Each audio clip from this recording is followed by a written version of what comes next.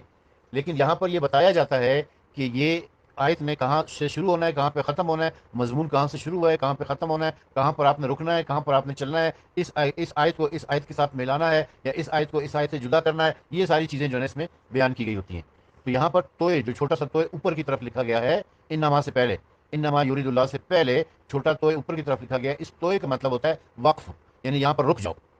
رک کیوں جاؤ؟ اس لیے کہ یہاں پر پچھلا مضمون ختم ہو گیا ہے، اب نیا مضمون شروع ہو رہا ہے. یعنی پچھلے مضمون کو آپ اگلے مضمون سے نہیں ملا سکتے. پیچھے کچھ اور بات ہو رہی تھی، اب آگے کوئی اور بات ہوگی. اس توئے کا یہ مطلب ہوتا ہے.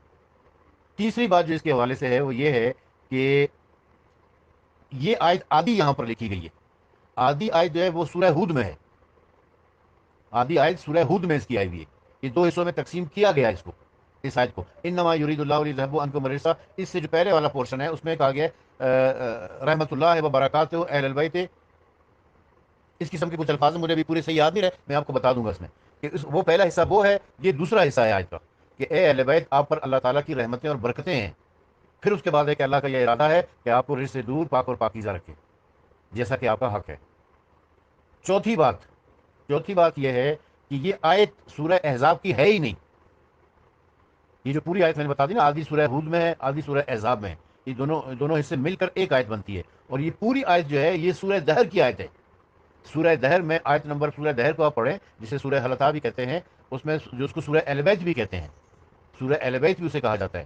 اس میں آیت نمبر 5 سے لے کر آیت نمبر 17 تک اہل بیت کا ذکر آ رہا ہے، سارا اہل بیت کا ذکر ہے. یہ سورہ دہر کی آیت نمبر 18 ہے، جس کو اپنے مقام سے ہٹا دیا گیا ہے. پھر اس کو دو حصوں میں تقسیم کیا گیا ہے، آدھی سورہ ہود میں رکھی گئی ہے اور آدھی سورہ احزاب میں رکھی گئی ہے. تو یہ اس کے بارے میں میری گزارشات تھی. ہو یہ نئی باتیں ہوں گی آپ کے لیے، آپ نے شاید پہلے کبھی ایسی نہ سنی ہو، لیکن حقیقت حال یہی ہے. اچھا جی ہاں، اور اب انہوں نے جو یہ بات کی ہے، یہ ہمارے ایک دوست نے یہ بات کی ہے نا کہ اس میں پھر اس کی تفسیر ہم دیکھیں گے. تفسیر میں کیا ہے، تفسیر کیا کہہ رہی ہے. صحیح مسلم میں اسی آیت کی تفسیر میں حضرت عائشہ کا قول ہے کہ حضرت عائشہ کہتی ہیں کہ ایک دن رسول اکرم ایک سیاہ چادر جس میں نقش بنے ہوئے تھے وہ پہن کے باہر آئے. اتنے میں امام حسن آ گئے، ان کو چادر میں لیا. پھر امام حسین آ گئے، پھر ان کو چادر میں لیا. پھر سیدہ آ گئی، ان کو چادر میں لیا. اور پھر امام علی آ گئے، ان کو چادر میں لیا. جب یہ پانچوں ایک چادر کے نیچے آ گئے تب یہ آیت نازل ہوئی اور رسول اکرم نے یہ آیت تلاوت فرمائی اور فرمایا کہ یہی میری اہل بیت ہے. ہا اولائے اہل بیتی، ہا اولائے یہی میری اہل بیت ہے. اس میں تفسیر کی گئی ہے. پھر اس کے علاوہ صحیح مسلم کی ایک اور روایت بھی ہے، اس میں بھی حضرت سعد بن ابی وقاص کو جب معاویہ نے کہا کہ تم علی کو برا بھلا کیوں نہیں کہتے ہو، علی کو گالیاں کیوں نہیں دیتے ہو، تو سعد بن ابی وقاص نے کہا کہ میں نے رسول اکرم سے 3 باتیں سنی ہیں جن کی وجہ سے میں علی کو برا نہیں کہتا. ایک وہ خیبر کے دن جو علم عطا ہوا تھا کہ کل میں ایسے شخص کو علم دوں گا کہ جو اللہ اور اس کے رسول سے محبت کرتا ہے، اللہ اور اس کا رسول اس سے محبت کرتے ہیں. دوسری یہ کہ رسول اللہ نے فرمایا تھا کہ علی کو مجھ سے وہی منزلت حاصل ہے جو ہارون کو موسیٰ سے تھی، مگر یہ کہ میرے بعد کوئی نبی نہیں ہوگا. تیسرا یہ کہ رسول خدا نے مباہلے والے دن علی اور فاطمہ اور حسن اور حسین کو ساتھ لیا اور فرمایا کہ اے اللہ یہی میری اہل بیت ہے. ہا اولائے اہل بیتی، یہی میری اہل بیت ہے، یعنی ان کے علاوہ کوئی اہل بیت نہیں ہے. تیسری روایت جو ہے وہ تفسیر در منصور میں بھی ہے اور بہت ساری کتابوں میں بھی ہے، جامع ترمذی میں بھی ہے کہ ام المومنین حضرت ام سلمہ رضی اللہ تعالیٰ عنہ کہتی ہیں کہ یہ آیت میرے گھر میں نازل ہوئی ہے. یہ آیت تطہیر میرے گھر میں نازل ہوئی ہے.